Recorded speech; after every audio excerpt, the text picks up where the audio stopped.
ആദ്യമായിട്ട് എന്റെ സ്വന്തം വീട്ടിൽ വന്ന് ഒരു ക്രാഫ്റ്റ് ചെയ്തപ്പോഴേക്കും കണ്ടൊരു കാഴ്ചയാറട്ടെ. ഇതാണോ ശരിക്കും അപ്പൂപ്പൻ താടി? സത്യത്തിൽ ഇങ്ങനത്തെ ഒരു അപ്പൂപ്പൻ താടി ഞാൻ ആദ്യമായിട്ടാണ് കാണുന്നത്. ശരിക്കും അപ്പൂപ്പൻ മീശ എന്നൊക്കെ പറയാൻ പറ്റുന്ന ഒരു സാറാണ്.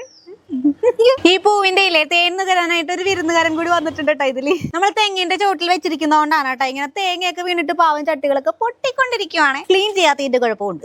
ഇവനാണ് അടീനിയവേ. അപ്പൊ ഇവന്റെ വിത്താണ് ഞാനിപ്പോ കാണിച്ച അപ്പൂപ്പൻ താടി കേട്ടാ. ശരിക്കും അല്ലേ ഇപ്പൊ മുറ്റത്ത് കുറെ ഈ ചെടിയുണ്ട്. കാരണം കുഞ്ഞു വിത്തിനകത്ത് ഇഷ്ടംമാതിരി പൂക്കളാണ് ചെടികളാണ് പറഞ്ഞത്.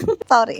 ശരിക്കും ഇതിന്റെ വിത്താവുമ്പോഴേക്കും ഇല്ലേ ഏകദേശം ഒരു മാൻകൊമ്പ് പോലെ ഇരിക്കും കേട്ടാ. അപ്പൊ ആദ്യം വിത്തായപ്പോഴേക്കും ഇല്ലേ ഇത് ഉണങ്ങി അതിന്റെ കുരു നമുക്ക് മുളപ്പിക്കാന്നൊക്കെ പറഞ്ഞിരുന്നട്ടാ. പക്ഷെ ഒരു ദിവസം രാവിലെ നോക്കിയപ്പോഴേക്കും ഇല്ലേ ഇത് അപ്പൂപ്പൻ താടി പോലെ ഇങ്ങനെ പറന്നു കിടക്കണ്. കാരണം പൊട്ടി കഴിയുമ്പോഴേക്കും ഇതങ്ങ് പറന്നു പോകുവേ. പിന്നീട് വന്ന എല്ലാ വിത്തുകളും മമ്മി ഇങ്ങനെ കറക്റ്റ് ആയിട്ട് എടുത്ത് സൂക്ഷിച്ചു വെക്കും കേട്ടോ. അപ്പൊ അത് കറക്റ്റ് പൊട്ടി കഴിയുമ്പോഴേക്കും ഇത് നട്ടു വെച്ച് കഴിയുമ്പോഴേക്കും ഇല്ലേ നിറയെ അടീനിയൻ തൈകളായിട്ടുണ്ട് കേട്ടോ. ഇപ്പൊ ഇതാണ് ഇവരുടെ എല്ലാവരുടെയും ഗ്രാൻഡ് മേട്ടാ.